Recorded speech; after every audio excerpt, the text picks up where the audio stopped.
আসসালামু আলাইকুম। মোহাম্মদ ইফতেখার আমন্ত্রণ জানাচ্ছি এনটিভির মধ্যাহ্নের খবরে।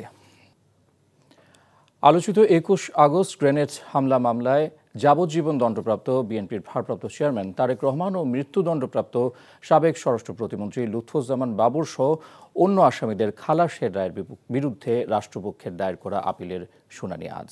প্রধান বিচারপতি ডক্টর সৈয়দ রেফাত আহমেদের নেতৃত্বে ৬ সদস্যের আপিল বিভাগের বেঞ্চে এই শুনানি হবে। এর আগে গত বুধবার এ বিষয়ে প্রাথমিক শুনানি অনুষ্ঠিত হয় এবং পরবর্তী শুনানির জন্য আজকের দিন নির্ধারণ করে আপিল বিভাগ।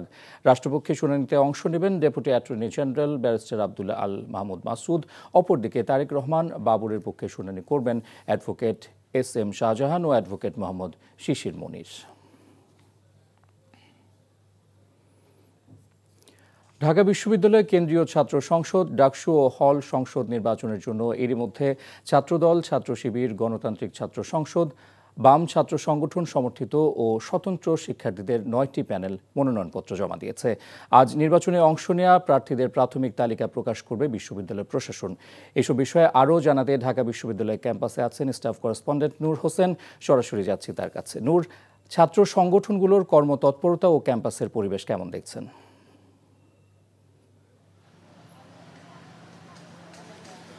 ইফতেখার, দীর্ঘদিন পরে, প্রায় দীর্ঘ ৬ বছর পরে শিক্ষার্থীদের যে দাবি ছিল ডাকসুর নির্বাচন, ছাত্র সংসদ নির্বাচন, সেটি অনুষ্ঠিত হওয়ার পথে।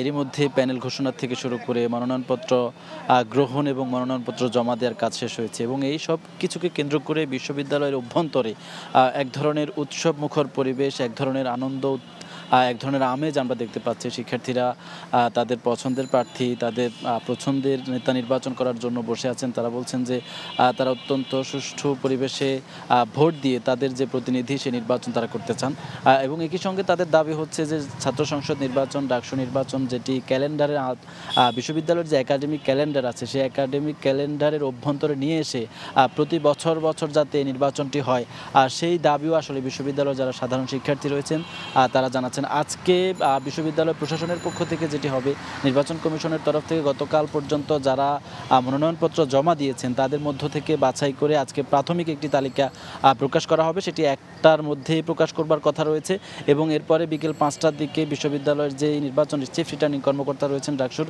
তিনি সাংবাদিকদের সঙ্গে হয়তো কথা বলবেন, সেখানে বিস্তারিত জানাবেন এবং আগামী ২৬ আগস্ট চূড়ান্ত প্রার্থী তালিকা প্রকাশ করা হবে। তারপরেই নির্বাচনের যে মূল আনুষ্ঠানিকতা, প্রচার প্রচারণা, প্যানেলগুলোর যে প্রচার প্রচারণা সেসব চলবে এবং তারা যারা প্রার্থী হয়েছেন ভিপি সহ অন্যান্য পদে, তারা ভোটার যারা রয়েছেন সাধারণ শিক্ষার্থী তাদের কাছে যাবেন এবং তাদের ইশতেহার দেবেন, ভোট চাইবেন। এরপরে ৯ সেপ্টেম্বর হয়তো আমরা সেই ভোট গ্রহণটি দেখতে পাবো।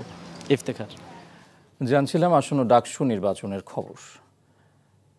জাহাঙ্গীরনগর বিশ্ববিদ্যালয়ের কেন্দ্রীয় ছাত্র সংসদ, জাকসু ও হল সংসদ নির্বাচনের মনোনয়নপত্র সংগ্রহ ও জমা নেওয়ার শেষ দিন আজ।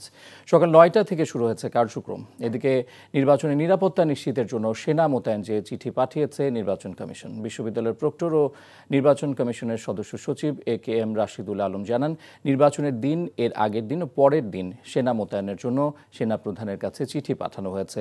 এছাড়াও নির্বাচনী পরিবেশ নিশ্চিত করতে ১২ সেপ্টেম্বর পর্যন্ত ক্যাম্পাসে সব ধরনের অনুষ্ঠান, সভা সমাবেশ, কর্মসূচি এবং ২৫ জনের বেশি জমায়েত নিষিদ্ধ ঘোষণা করেছে বিশ্ববিদ্যালয় কর্তৃপক্ষ। আজ দুপুর ২টা পর্যন্ত মনোনয়নপত্র সংগ্রহ এবং মনোনয়নপত্র জমা দেওয়া যাবে বিকেল ৪টা পর্যন্ত। আগামী ১১ সেপ্টেম্বর হতে যাচ্ছে জাকসু নির্বাচন।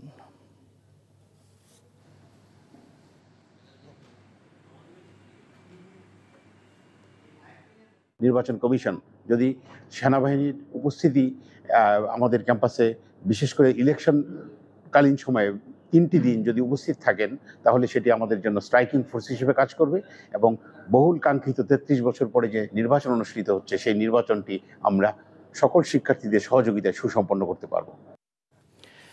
এদিকে বিএসসি প্রকৌশলীদের উদ্দেশ্যে কুরুচিপূর্ণ বক্তব্য দেওয়ার প্রতিবাদে উত্তপ্ত হয়ে উঠেছে চট্টগ্রাম প্রকৌশল ও প্রযুক্তি বিশ্ববিদ্যালয়ের চুয়েট ক্যাম্পাস। বুধবার রাত ১টা ৪০ বিশ্ববিদ্যালয়ের স্বাধীনতা চত্বরে বিভিন্ন হল থেকে বের হয়ে স্লোগান দিতে দিতে জড়ো হয় শিক্ষার্থীরা। এরপর মিছিল নিয়ে বিশ্ববিদ্যালয়ের বিভিন্ন সড়ক প্রদক্ষিণ করে পুনরায় স্বাধীনতা চত্বরে জড়ো হয়ে বিক্ষোভ করতে থাকে তারা। এ সময় সমাবেশে বিক্ষুব্ধ শিক্ষার্থীরা কোটা প্রথা নির্মূল না হওয়া পর্যন্ত মাঠে থাকার হুঁশিয়ারি দেন।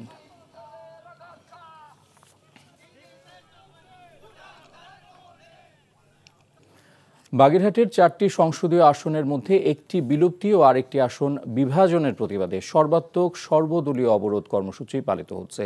সকাল 9টা থেকে বাগেরহাটের কাটাখালী ও নওয়াপাড়া মোড়ে ব্যারিকেড দেয় বিএনপি, জামাত ও এনসিপি সহ সকল রাজনৈতিক দল।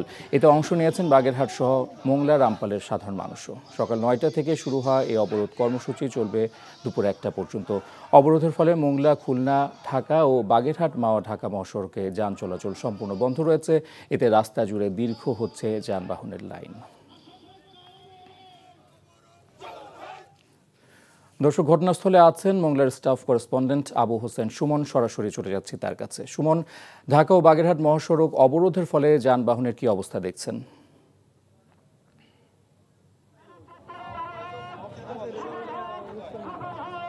ইফতেখার, বাগেরহাটের যে 4টি আসন মধ্যে একটি আসন বিলুপ্ত করে গাজীপুরে আরও একটি আসন বাড়ানোর সিদ্ধান্ত নিয়েছে এসি। এছাড়া এখানে মোংলা, রামপালকে বিভাজন করা হয়েছে। এর প্রতিবাদে কিন্তু গত 30 জুলাই থেকে বাগেরহাটে কিন্তু বিভিন্ন কর্মসূচি পালন করছে সর্বদল।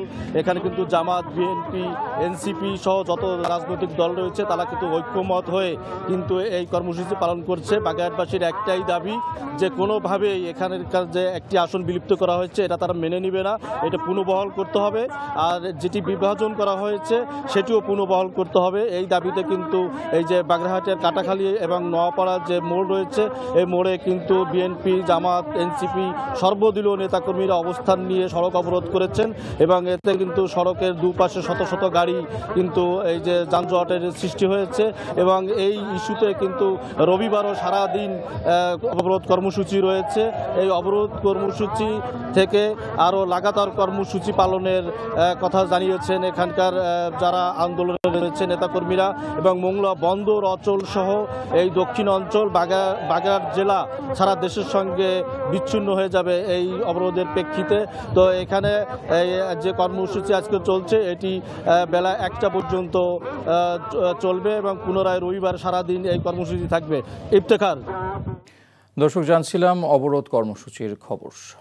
বাহরাইনে একদিন বিরতি দিয়ে আবারও অনুশীলন করেছে বাংলাদেশ অনূর্ধ্ব 23 দল। দলে বড় কোনো ইনজুরি নেই। দ্বিতীয় প্রস্তুতি ম্যাচে বাহরাইনকে হারাতে চায় পিয়াস আহমেদ নোভারা। রিপোর্ট কুশল ইয়াসিরের। এএফসি অনূর্ধ্ব 23 এশিয়ান কাপের বাছাই পর্বের প্রস্তুতির অংশ হিসেবে বাহরাইনের রাজধানী মানামায় অবস্থান করছে বাংলাদেশ দল। প্রথম প্রস্তুতি ম্যাচে 1-0 ব্যবধানে হারলেও দ্বিতীয় ম্যাচে ঘুরে দাঁড়াতে চায় সফররত দলটি।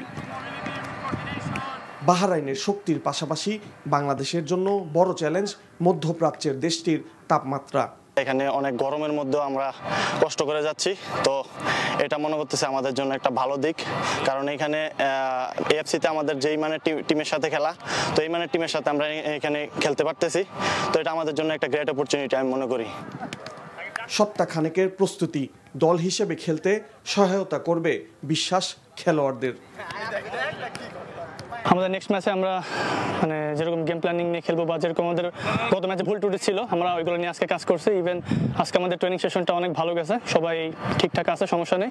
আর সবাই জন্য দোয়া করবেন আমরা যেন নেক্সট ম্যাচ উইন হতে পারি। ছেলেদেরকে বোঝানোর চেষ্টা করেছে আসলে আমাদের দুর্বলতাগুলো, এবং ওগুলো নিয়ে কাজ হয়েছে এবং আলহামদুলিল্লাহ ছেলেরা ভালো কাজ করেছে এবং কোচও খুশি আমাদের আজকে ট্রেনিং সেশনের পর।